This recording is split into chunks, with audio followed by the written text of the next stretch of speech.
Zastavil som sa v Rakúsku po ceste z Talianska pri svojej obľúbenej kaplnke nedaleko Klagenfurtu.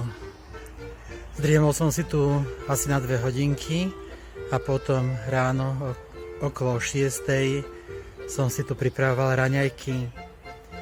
A vtedy sa mi stala taká zvláštna príhoda, že išla okolo jedna pani, už taká staršia, asi 75 rokov mala. Išla mi poza chrbát, som si natieral chlieb, takže som si ju nevšímal. A ako prechádzala poza mňa, tak ma pozdravila.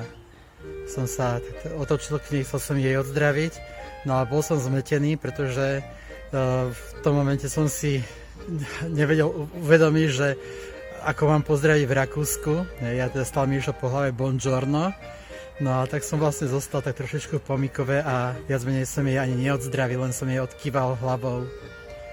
No a tak mi tak napadlo, že ona domáca išla okolo mňa, ktorý som tu bol vlastne taký nejaký cudzinec, ktorý som len prichádzal okolo.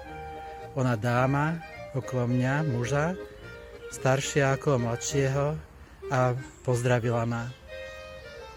To už, že som jej poriadne neozdravil, tak to už je trošičku môj problém.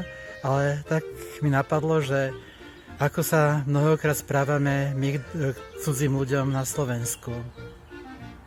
Mnohokrát čakáme, že práve teda ten, ktorý je cudzí, ten nás ako prvý pozdraví.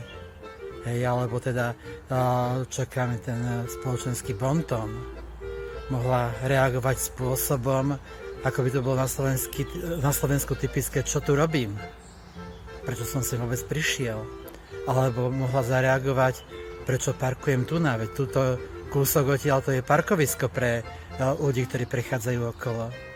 Ale nič z toho nebolo, jednoducho prešla okolo a pozdravila. Jednoducho úplne slušne a ľudský.